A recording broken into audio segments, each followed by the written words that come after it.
to another ASMR video. Today we'll be looking at a book, but before we get into the book, remember to like, subscribe, do all those things, comment, that'd be nice. Follow me on Twitter, Discord, join the Discord server, and if you're really feeling up to it, there's a little buy me a coffee as well. But of course, I've got some chopsticks here.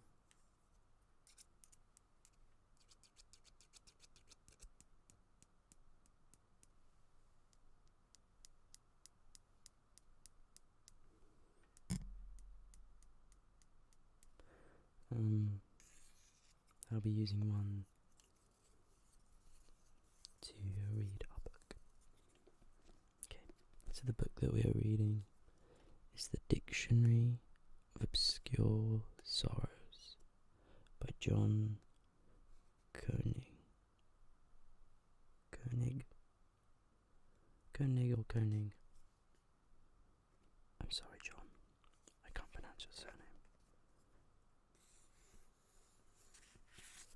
It's a nice black and gold book. This is a dictionary, so we will be reading some words, some new words to help us through. It says here, I read the dictionary.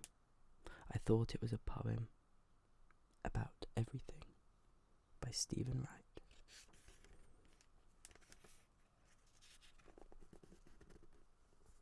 Okay, so we'll read a little about this book. The Dictionary of Obscure Sorrows is a compendium of new words for emotions. Its mission is to shine a light on the fundamental strangeness of being a human being. All the aches, demons, vibes, joys and urges that are humming in the background of everyday life. We've got some words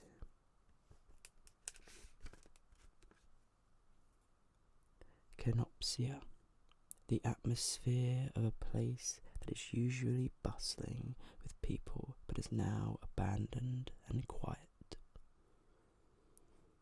Devu, the awareness that this moment will become a memory. Nodus tollens, the feeling that the plot of your life doesn't make sense to you anymore.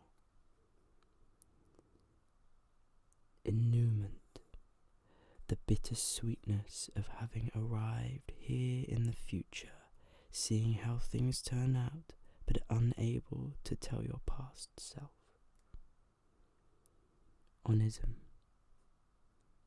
the frustration of being stuck in just one body that inhabits only one place at one time. Sonda, the realization that each random passerby is the main character of their own story, in which you are just an extra in the background. It's a calming thing to learn there's a word for something you felt all your life but didn't know was shared by anyone else. It's even oddly empowering to be reminded that you're not alone, you're not crazy, you're just an ordinary human being trying to make your way through a bizarre set of circumstances. That's how the idea for this book was born. In that jolt of recognition you feel when learning certain words for emotions, especially in languages other than English. Haig, Saudade, Duende, Ubuntu, Schadenfreude, Freud, Some of these terms might well be untranslatable, but they still have the power to make the inside of your head feel a little more familiar, at least for a moment or two. It makes you wonder what else might be possible. What other morsels of meaning could have been teased out of the static if only someone had come along and given them a name? Of course, we don't usually question why a language has words for some things and not others. We don't really imagine we have much choice in the matter, because the words we use to build our lives were mostly handed to us in the crib or picked up on the ground. They function as a kind of psychological programming that helps shape our relationships, our memory, or even perception of reality. As Wittgenstein wrote, "The limits of our language are the limits of my world." But therein lies a problem. Language is so fundamental to our perception, we're unable to perceive the flaws built into the language itself. It would be difficult to tell, for example, if our vocabulary had fallen badly out of date and no longer described the world in which we live. We would feel only a strange hollowness in our conversations, never really sure if we're being understood. The dictionary evolves over time, of course. New words are coined as needed, emerging one by one from the test lab of our conversations. But that process carries a certain bias, only giving names to concepts that are simple, tangible, communal, and easy to talk about. Emotions are none of these.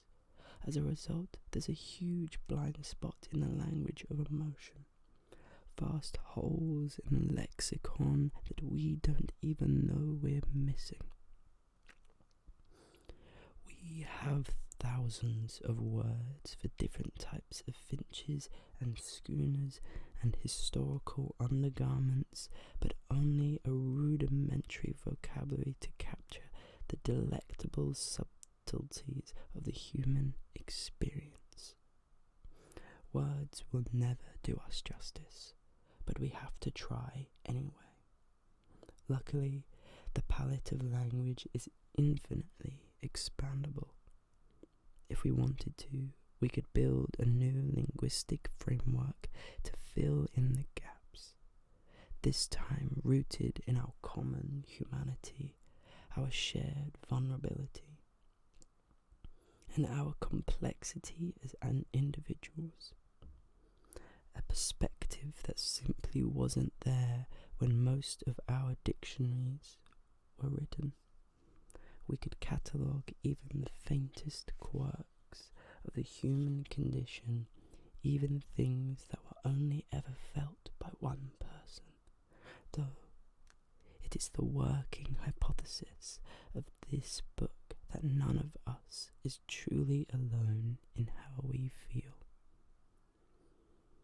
In language, all things are possible, which means that no emotion is untranslatable. No sorrow is too obscure to define. We just have to do it. This is not a book about sadness, at least not in the modern sense of the word.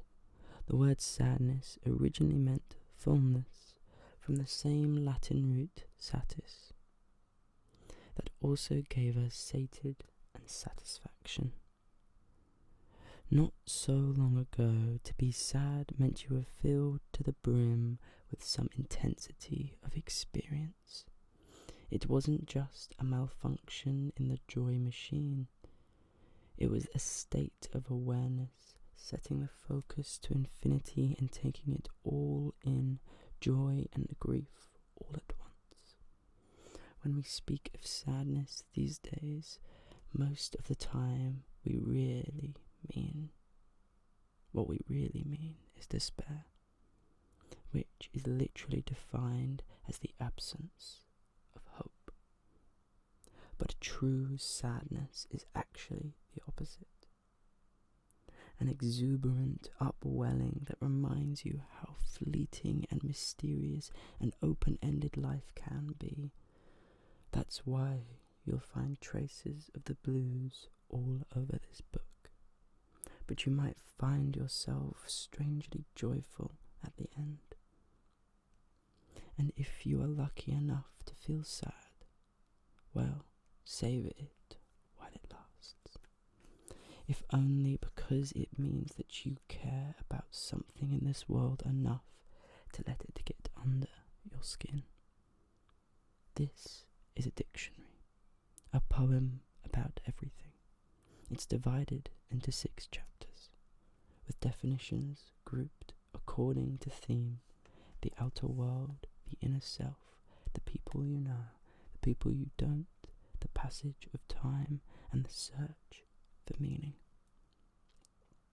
The definitions are arranged in no particular order, which seems fairly true to life, given the way emotions tend to drift through your mind like the weather.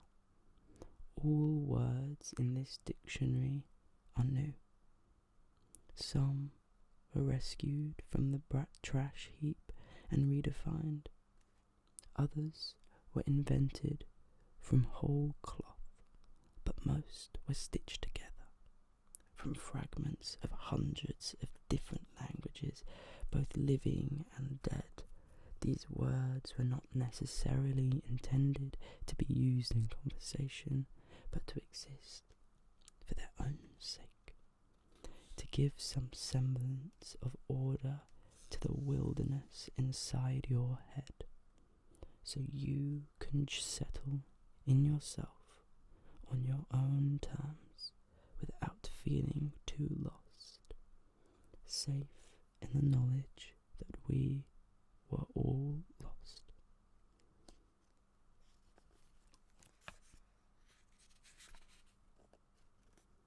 Between living and dreaming. Chapter 1. See the world as it is, and the world as it could be. There's a beautiful picture of a girl on a piano, sitting on a piano note.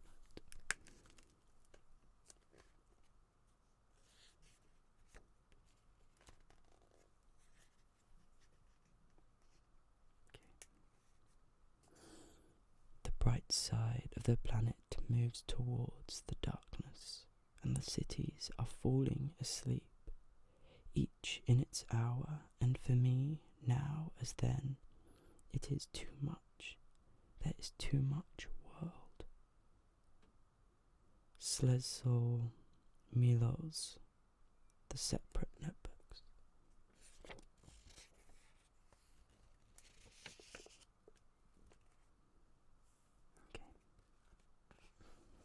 Chrysalism, the amniotic tranquility of being indoors during a thunderstorm. Latin, chrysalis, the pupa of a butterfly, pronounced chrysalis.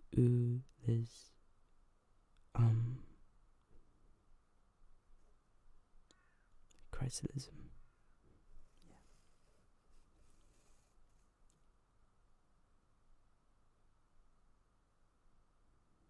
Drumspringer, the longing to wander off your career track in pursuit of a simple life, tending a small farm in a forest clearing, keeping a lighthouse on a scheduled atoll, or becoming a shepherd in the mountains, which is just the kind of hypnotic diversion that allows your thoughts to make a break for it and wander back to their cubicles in the city. German Stadtzentrum, city center. Pennsylvania German Rumspringa, hopping around. Rumspringa is a putative tradition in which Amish teens dip their toes in modernity for a while before choosing whether to commit to the traditional way of life. Pronounced Rumspringa.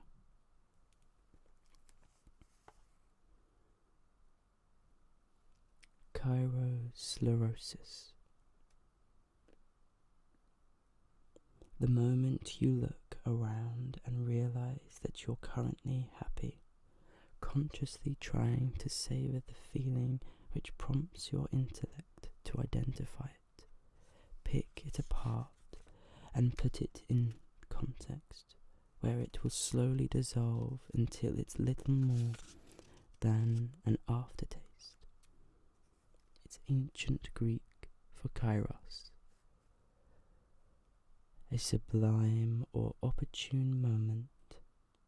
Sclerosis, hardening, pronounced chirosclerosis.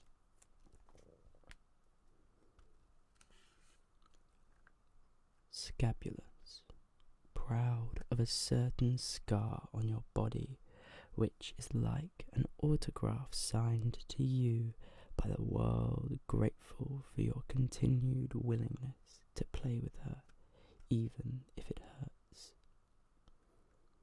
From Scab plus Fabulous. Ociolism, the awareness of how fundamentally limited your senses are, noticing how little of your field of vision is ever in focus, how few colours you're able to see, how few sounds you're able to hear, and how intrusively your brain fills in the blanks with its own cartoonish extrapolations which make you wish you could experience the world of reality instead of only ever catching a tiny glimpse of it. To just one step back from the keyhole and finally open the door.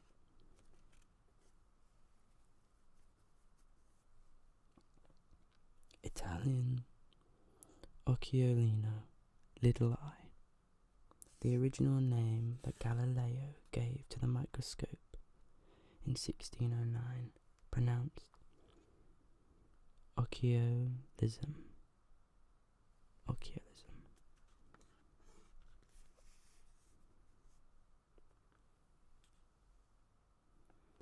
And I think for now we will end the video here. Thank you so much for watching. Please like and subscribe.